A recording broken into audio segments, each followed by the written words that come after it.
Bienvenidos a Cultural PR, el podcast del Instituto de Cultura Puertorriqueña. Hoy hablaremos de industrias creativas y gestión cultural en Puerto Rico. Bienvenidos.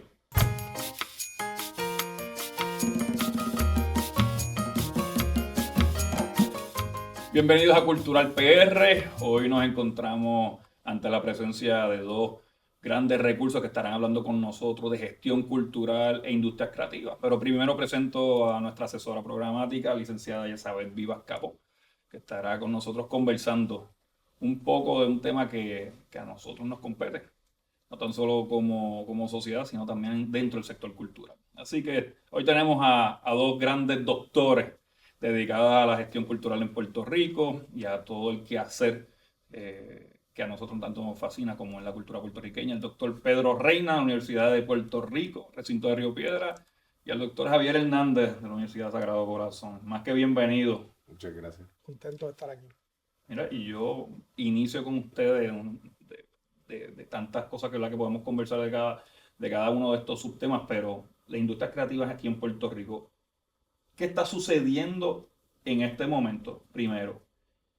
Y segundo, ¿cómo ahora podemos verlas de una manera mucho más amplia de que quizás cuando hace 10 o 15 años se empezó a conversar sobre esto, no se percibía la grandeza y el impacto que está teniendo?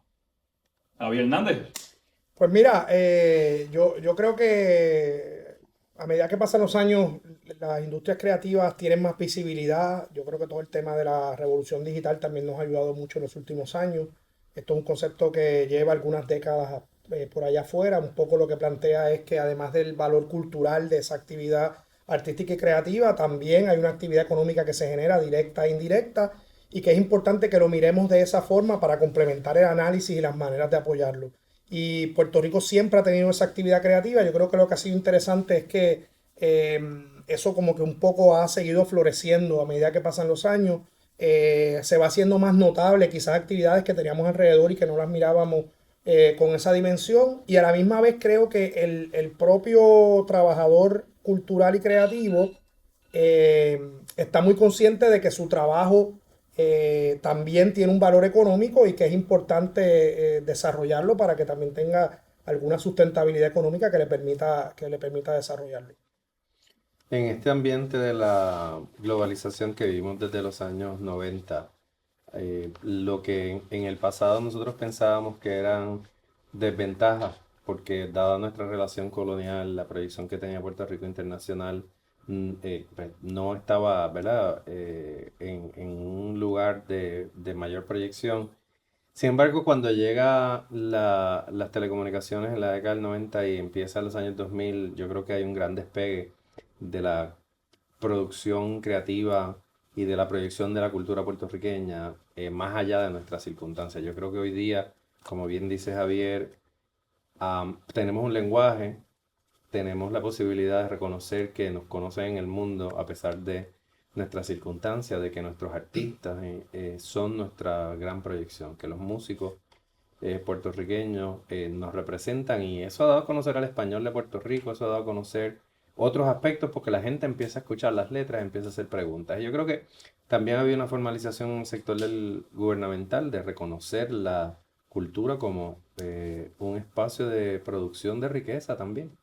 Cosa que antes no ocurría porque dentro de una situación colonial pensamos a lo cultural es simplemente algo simbólico, de mucho valor para nosotros, pero además de eso, nuestros creadores pueden, desde la cultura puertorriqueña, ganarse la vida, cantar, tocar, escribir, pintar, construir. Pero esa misma problematización es de las primeras preguntas que yo les tengo a ambos.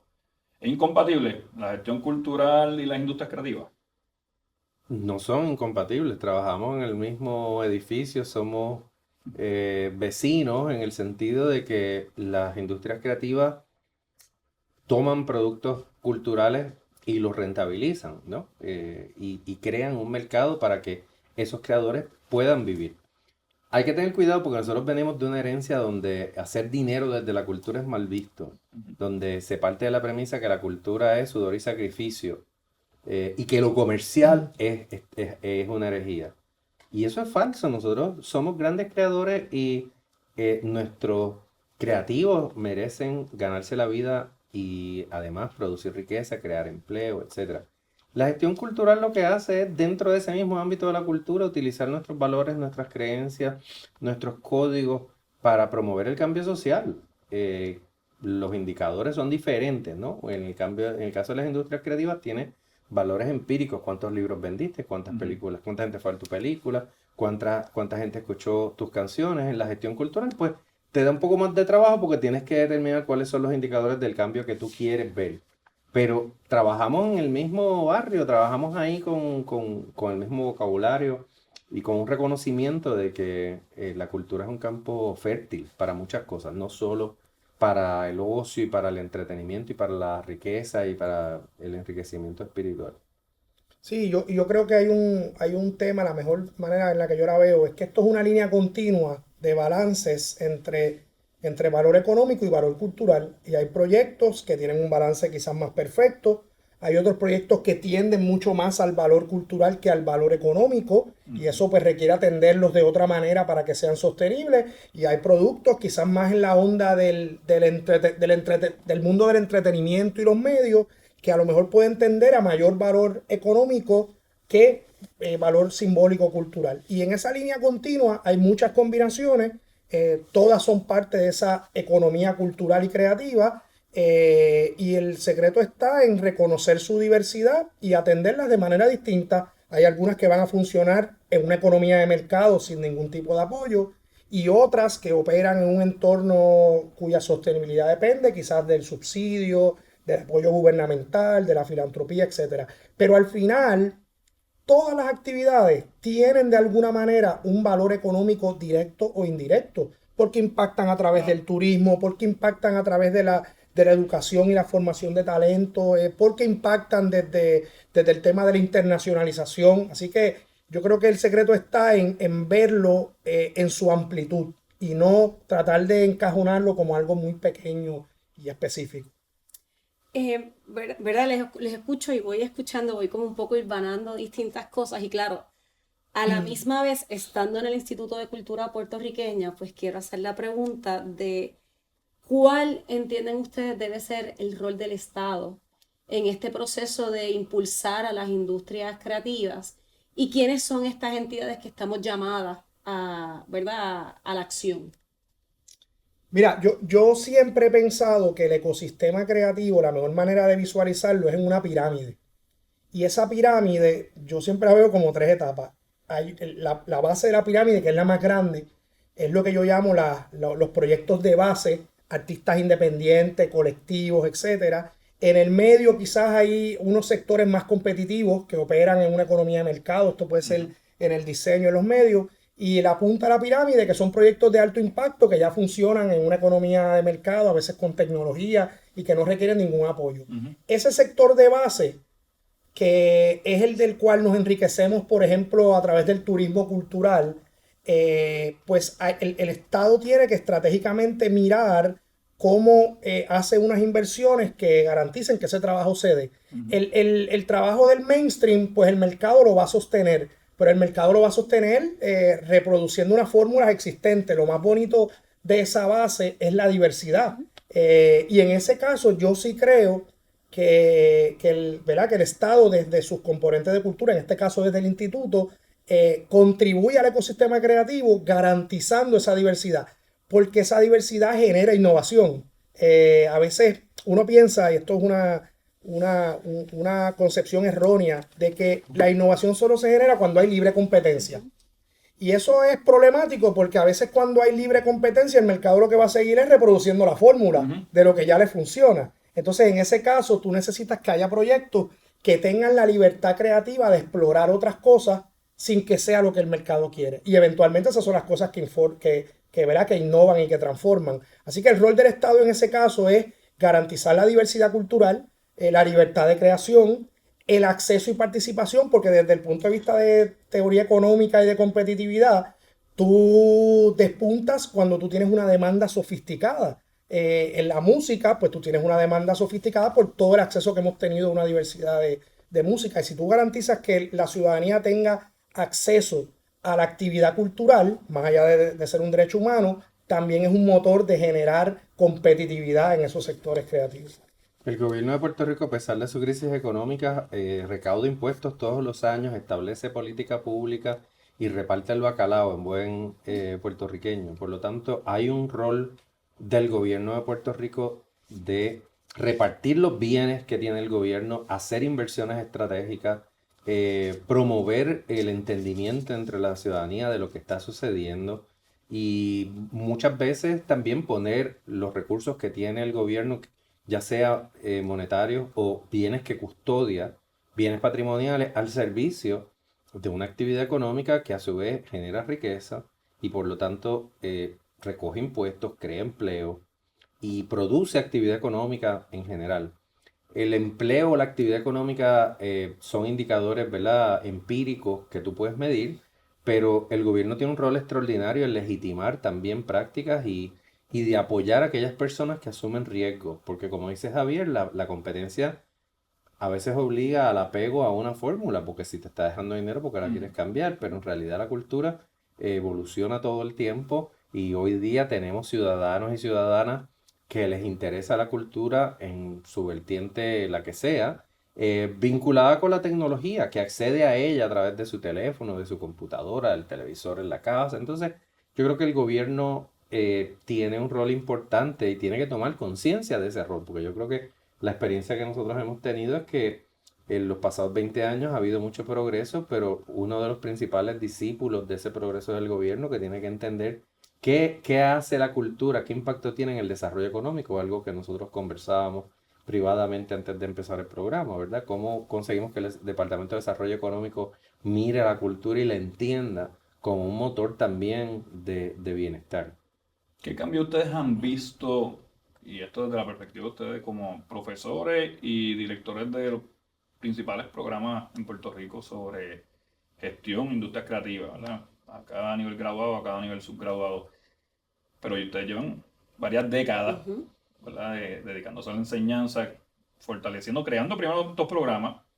Entonces, como, ¿verdad?, ya con una posición de apostolado, que de verdad no existía. Pues ustedes intentaron, lo lograron y hasta el día de hoy cumplen. ¿Cuántos años cumple La maestría de gestión cultural cumple 15 años y es difícil separarnos porque Javier ha sido parte de la maestría de gestión cultural de la Universidad de Puerto Rico y ahora es decano en Sagrado. Yo creo que ha sido bien interesante porque este momento del que estás hablando ha visto una emergencia, sí, una efervescencia interesante de juventud y de experiencia que quiere hacer de la cultura el espacio que habitan profesionalmente. Antes la cultura, de nuevo, yo creo que era como una especie de apostolado. El Instituto de Cultura viene de una tradición de rescate, ¿no? De validación, que pesa mucho, porque Claro. ¿qué pasa cuando ya conseguiste rescatar Claro. fundamentalmente lo que ibas a hacer? Pues tienes que abrir un nuevo camino y yo creo que ustedes han sido muy exitosos en explorar nuevas direcciones, nuevos derroteros. En la universidad, este año, por ejemplo, en la maestría de gestión cultural gradúa 32 personas, el número más alto de estudiantes de maestría en todo el sistema de la Universidad de Puerto Rico. Algo que contradice el discurso catastrófico de que en la universidad pública no están pasando cosas. Eso es resultado de muchos factores, pero sobre todo de que se encuentre un núcleo de profesionales egresadas y egresados como Elizabeth, con un talento que quiere escuchar, que quiere aprender y que quiere poner las cosas en práctica. Así que nosotros nos sentimos muy contentos de empezar a ver a esa comunidad nuestra de personas que pasaron por el programa representada en agencias, en iniciativas, inclusive fuera de Puerto Rico. Mira, yo hace unos años escribí un texto pensando en cómo los territorios, los países, las ciudades deberían desarrollar estrategias para la industria creativa. Y esencialmente, después de la experiencia de Puerto Rico, lo planteaba en tres etapas. No se llamaban necesariamente así, pero la primera era una de sensibilización. Luego un tema de planificación y luego un tema ya de promover la transversalidad. Y ese tema de sensibilización yo creo que ya lo cubrimos en el sentido de que hemos ido rompiendo con esos mitos de que, ¿verdad?, el trabajo cultural y lo económico eran incompatibles, y ya hay mucha conciencia, ha tomado muchos años, muchos esfuerzos de capacitación, el esfuerzo de fábricas culturales, ¿verdad?, programas, lo que estamos haciendo desde las universidades, ¿verdad?, que en el caso de la universidad decidimos incluirlo y nombrarlo así, ¿verdad?, como parte del título de la escuela en temas de las industrias creativas. Y yo creo, por lo menos mi experiencia es que yo veo que cada vez se van rompiendo esos mitos y cuando tú ya no tienes esos prejuicios, entonces podemos movernos hacia adelante con los próximos pasos, que es, bueno, cómo nos organizamos, cómo seguimos adelantando el trabajo, cómo hacemos esto sostenible, cuáles son las problemáticas que tenemos que atender desde los distintos componentes de la sociedad. Así que a mí me parece que ese trabajo de apostolado de los últimos 10 años, yo creo que ha funcionado. El tema de las estadísticas, de visibilizar el valor del trabajo, el impacto económico, pues ayuda a la conversación. No la monopoliza, no es que la cambie de un sitio a otro, sino que es un ingrediente adicional en esa conversación del valor de la cultura. No hay una universidad a nivel de bachillerato que haya hecho el cambio de rumbo que hizo Sagrado creando una facultad dedicada a las industrias creativas. Eso se dice fácil, pero es una apuesta institucional a un campo. Yo creo que eso tiene mucho mérito. Yo quisiera aprovechar, ¿verdad? Y justamente por ustedes estar en el escenario académico, quería preguntarles cómo es ese perfil, ¿verdad? Y qué, o sea, ese estudiantado que está llegando tanto a estudiar gestión y administración cultural como industrias creativas, ¿a qué aspira? ¿Y cuál es esa idea con la que viene cuando decide ya insertarse profesionalmente en este campo? Yo tengo una noción bien interesante. Quiero saber lo que piensa Javier, pero yo diría, especulando, que el estudiante de bachillerato que va a Sagrado, que quiere estudiar industrias creativas, ya tiene un perfil de quién es. Quiero ser diseñador, quiero ser músico, ¿verdad? Y entonces se forma dentro de, ¿verdad? Un espacio académico dentro de la escuela, se forma en un espacio académico. En el caso de maestría de gestión cultural nos pasa al revés. La gente viene ya con algo que aprendió, que no necesariamente es lo que quiere ser, ¿verdad? No viene a perfeccionar su saber como bailarín o como escritor. Viene de algún campo en las humanidades o en las ciencias sociales e inclusive en otras disciplinas, pero tiene una inquietud una visión de lo que quiere ser en la vida. Entonces es bien interesante porque ese estudiante en una maestría como la nuestra, que no es una maestría, es una maestría profesional donde el estudiante por obligación tiene que saber para dónde se va a dirigir porque la maestría no le va a dar una dirección. En otros campos tú llegas a una maestría en contabilidad y vas por ahí derechito, no tienes desvíos, pero en el caso nuestro, desde gestión cultural, tú no le puedes decir a alguien de antemano que no trabaje una maestría o un proyecto en gestión cultural porque la obligación del o la estudiante es justificar lo que quiere hacer. Si tú lo quieres hacer en un campo inusual, pues lo hace. Entonces, eso en nuestro caso produce lo siguiente. Tienes estudiantes que de momento, por ejemplo, quieren hacer un archivo digital. Nunca se plantearon hacer una maestría en bibliotecología, ¿verdad? Pero desde la gestión cultural dicen, yo quiero hacer un archivo. Y entonces esa persona asume una cuota de aprender por su cuenta, de leer, de buscar los recursos, de armar su caja de herramientas y hacer su proyecto. Cuando ese proyecto termina, tú te das cuenta que esa persona tiene más rigor en ese campo que una persona que hubiese hecho la maestría estrictamente en eso. Este semestre yo lo vi. Gente, por ejemplo, Paula Roque, una estudiante nuestra, hace el archivo de Andanza, la compañía de danza puertorriqueña. Ella trabaja allí, hizo su internado, organiza 500 y pico de videos, pero se tiene que ir a buscar un modelo para organizar ese archivo y sin pretenderlo, cuando tú ves el proyecto, ella lo inscribió en distintas organizaciones profesionales de archivistas y tú dices, wow, este proyecto es de historia, este proyecto es de ciencias de la información, este proyecto es de tecnología y tú lo puliste solo. Así que son dos caminos diferentes. En el caso nuestro, los estudiantes no vienen buscando una cosa, porque nosotros no la podemos ofrecer, no los podemos educar en museología nada más, no los podemos educar en urbanismo, pero podemos crear una ensalada de cosas. Y por eso yo digo que nosotros somos los indisciplinados, en el sentido de que no venimos de una disciplina, pero terminamos trabajando con rigor disciplinario. O sea, es muy interesante.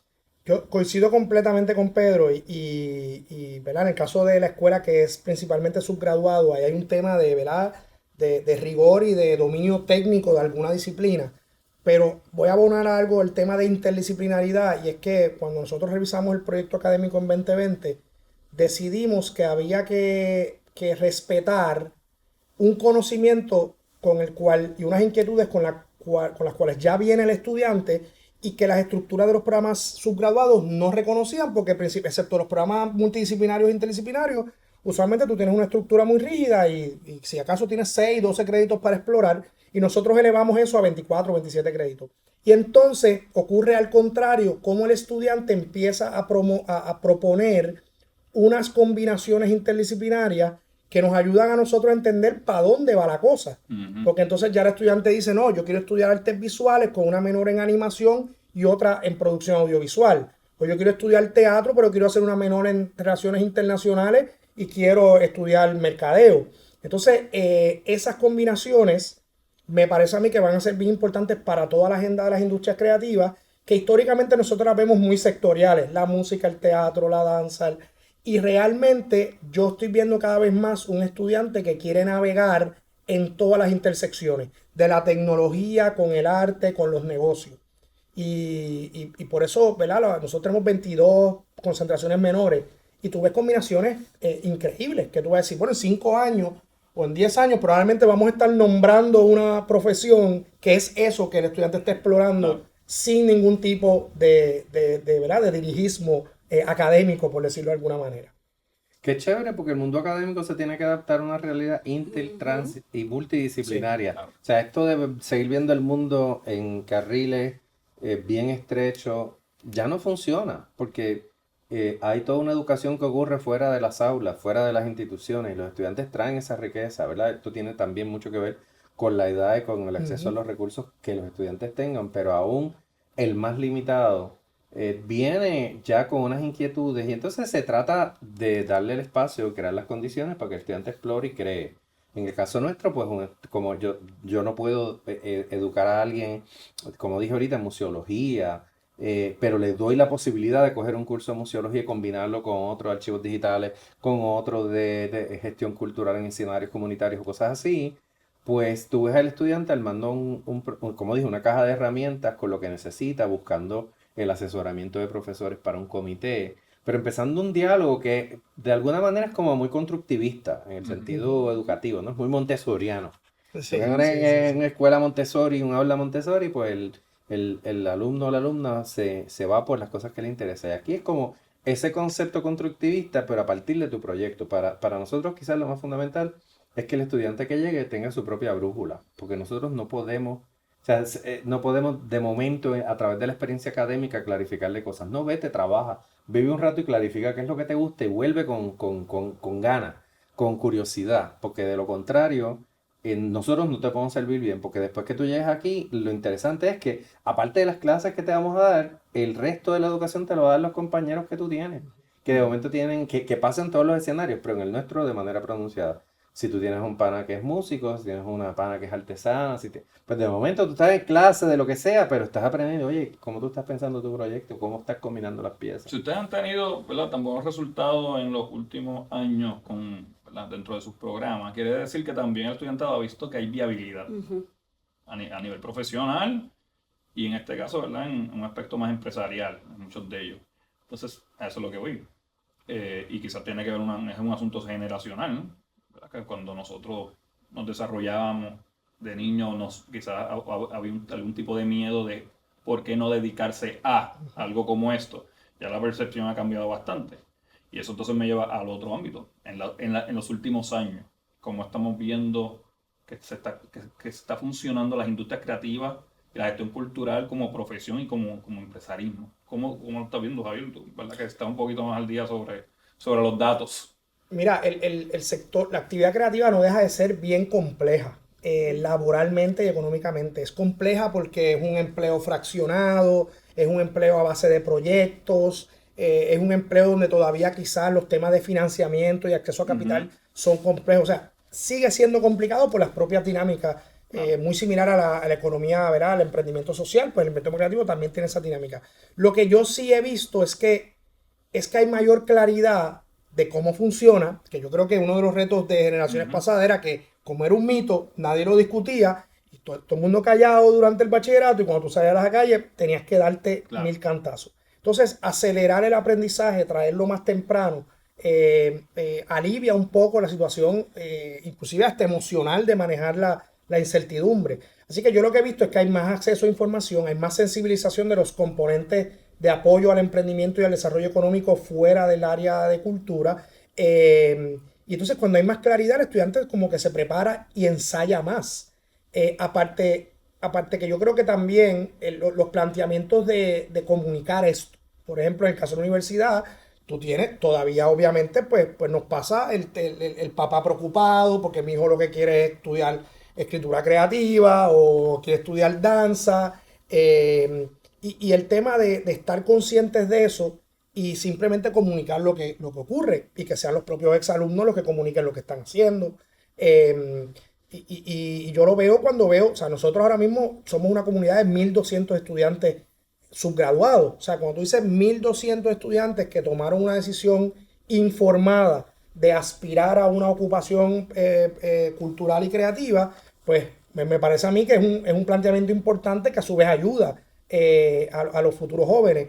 Mientras tanto, tenemos que hacer el trabajo fuera de la universidad, ¿verdad? Y el trabajo que hace el instituto, que hace algunas entidades del tercer sector, de seguir mejorando las condiciones.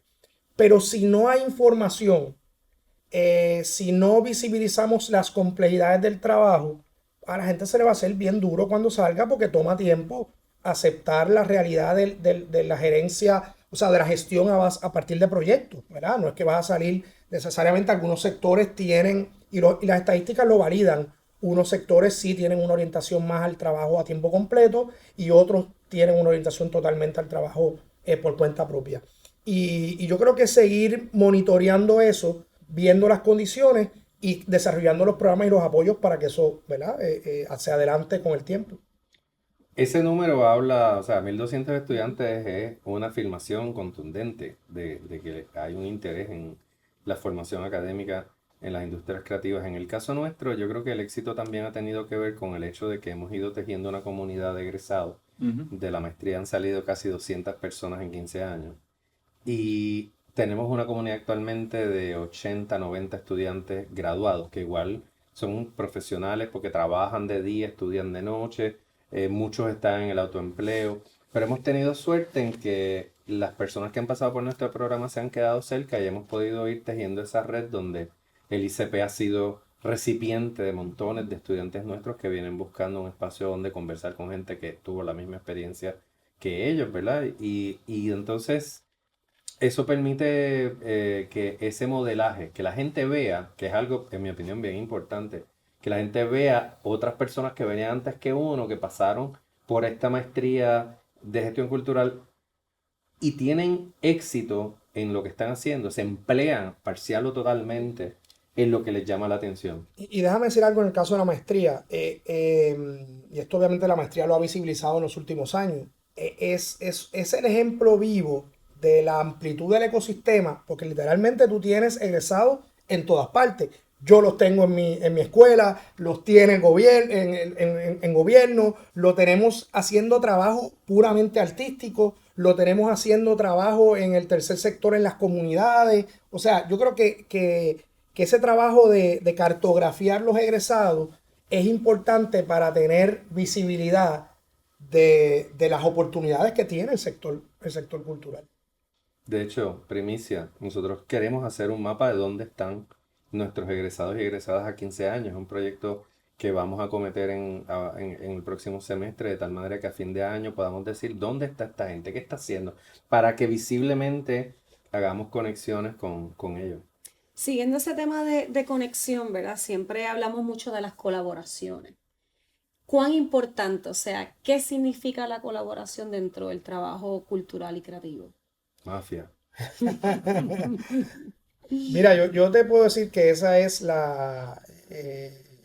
ese es como una aspiración importante del sector. Nosotros hablamos de asociatividad, colaboración, y a mí es un tema que me interesa mucho. En el plano de la universidad, por ejemplo, yo pienso que cómo tú provocas esas comunidades de aprendizaje, que esto está bien en el mundo empresarial, por ejemplo, los MBA, eso es natural de los programas, porque se reconoce que al final esas comunidades de colaboración se fortalecen y son importantísimas.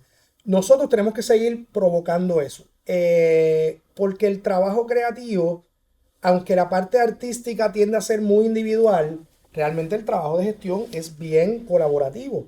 Entonces, cómo tú lo provocas? Yo creo que es la clave. Nosotros, pues, a nivel subgraduado, lo tratamos de hacer por diseño. ¿Cómo yo garantizo que el tema de documentación esté conectado al tema de creación, el tema de gestión? Por ejemplo, para mí era bien importante que los perfiles de negocio, ¿verdad? Los de gestión, los de gerencia y negocios del arte, no se formaran fuera del ecosistema. Si te das cuenta, yo fui uno que estudié administración de empresas, y si tú no es porque lo fuerzas y porque tienes panas en humanidades o eres músico y te conectas, tú puedes formarte en mundos completamente distintos. Entonces, ese tema de lograr mayor conexión para que no sea un tema que después cuando salgamos a la calle tengamos que buscar ese pana contable o ese pana abogado, sino que esos perfiles se empiecen a formar juntos con las sensibilidades y los entendimientos del trabajo del otro que hace falta. Eso hay que forzarlo. Y un punto adicional, ya en el plano profesional, yo creo que tenemos que seguir pensando en las estructuras de colaboración. Y siempre he pensado que no todo proyecto tiene que traducirse en una entidad legal. Pienso que tenemos que formar otras estructuras donde quepan muchos proyectos, porque nosotros no queremos destinar más recursos de la cuenta al trabajo administrativo cuando lo deberíamos estar destinando al tema de gestión. Así que esa pregunta de cómo se ve eso, cómo se ve esas corporaciones sombrillas, esas cooperativas de gestión de proyectos, yo creo que esa es una pregunta bien importante del sector cultural que nos va a ayudar a apalancar recursos para crecer y ser sostenible. Yo digo mafia porque en realidad, como es un campo, ¿verdad? La gestión cultural que no está vertebrado por las disciplinas necesariamente, pues tú recurres a la comunidad de aprendizaje con la gente que conoces y las mentorías o los intercambios, ¿no? Porque tenemos personas que tienen unas experiencias o acceso a recursos o las dos cosas y tú lo que haces es conectar la gente.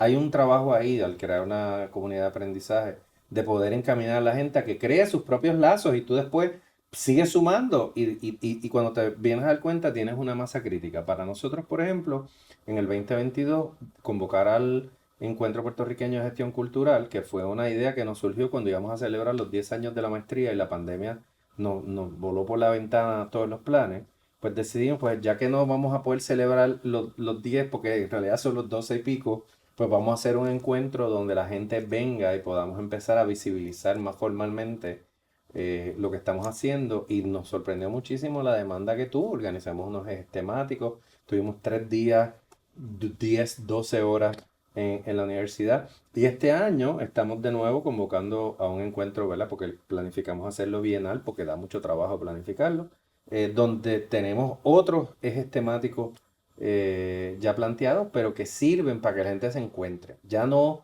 informalmente, ya no por las referencias, sino cada 2 años pausemos y encontrémonos, mirémonos qué estamos haciendo y sigamos sumando. Pregunta, Javier Hernández. ¿Qué genera y cuánto genera la industria creativa en Puerto Rico? Pues mira, eso es un número, ¿verdad? Que se puede plantear de distintas maneras, pero la realidad es que siempre ha sido consistente el número en que genera cerca de 3.5% del Producto Interno Bruto, que eso es muy similar a lo que se plantea a nivel internacional. En el último dato del censo económico, que es ¿verdad? La fuente oficial que se utiliza para esto, estábamos hablando de 4.000 millones de dólares que representaban las industrias creativas usando las definiciones de la cuenta satélite de producción artística y cultural del National Endowment for the Arts y el Buró de Análisis Económico. Estamos hablando de un ecosistema de casi 50.000 empleos, de los cuales 18, 20.000 son empleos creativos y los otros son empleos de apoyo a las industrias creativas. Acuérdate que esto es el ecosistema creativo es una combinación de creativos que trabajan en las industrias creativas, de creativos que trabajan en industrias tradicionales y de recursos de apoyo que trabajan en las industrias creativas. ¿Me puedes dar un ejemplo? Por ejemplo, tú puedes tener un recurso, un cineasta, una persona de producción audiovisual que trabaje generando contenidos para una industria tradicional, que puede ser una farmacéutica o la banca. Ese recurso es un empleo creativo en una industria tradicional. un administrador, un recurso, un asistente administrativo trabajando en las industrias creativas es un recurso de apoyo, ¿verdad? Y un artista trabajando en un proyecto creativo, pues naturalmente es una ocupación creativa en las industrias creativas. Así que es importante ver eso para ver la complejidad. Y de hecho, si miras ese número 20 más 30, pues ya tú sabes que cada trabajo creativo genera por lo menos 1,5 más en la economía. Y eso es impacto económico directo. Aquí nadie está recogiendo el impacto que tiene la cultura, por ejemplo, en la economía turística, que es una de los principales motores ¿verdad? de desarrollo económico del país. Esto no incluye el rol de, por ejemplo, el diseño en el diseño de productos, en la moda, en la industria tradicional. O sea, si venimos a ver ese tema de contenidos simbólicos, que es la naturaleza de la cultura, esto tiene un efecto multiplicador importantísimo. Y está documentado así en las estadísticas y de las cuentas nacionales.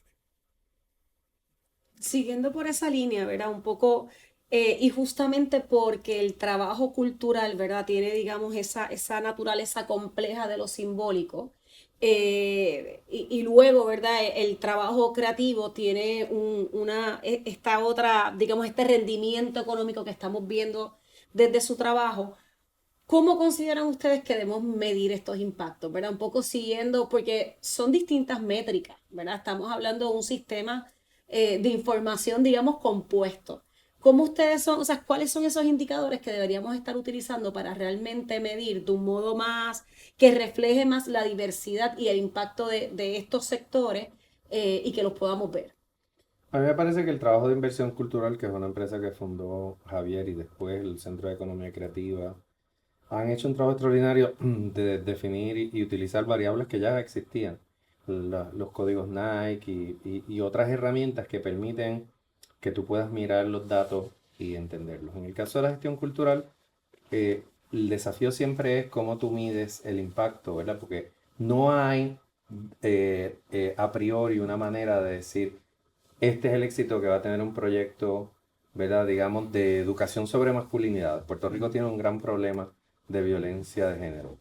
Hay personas llevando a cabo trabajos de educación dentro del campo de las masculinidades para promover masculinidades saludables, que no desemboquen en la violencia contra nadie, pero particularmente contra las mujeres.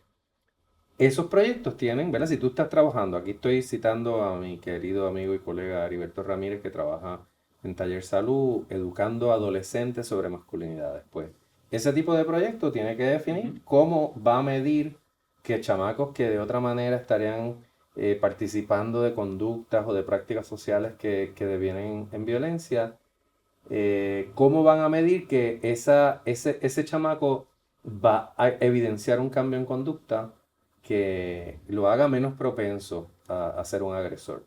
Así que son como las dos esquinas, porque en el caso de las industrias creativas los indicadores son más empíricos y en la gestión cultural el desafío es que tú emprendas algo, pero sabiendo cómo vas a saber si conseguiste tus objetivos o no. O sea, ¿cómo? Pues tienes que preguntar qué cambio de conducta tú quieres observar. Eso por dar un ejemplo.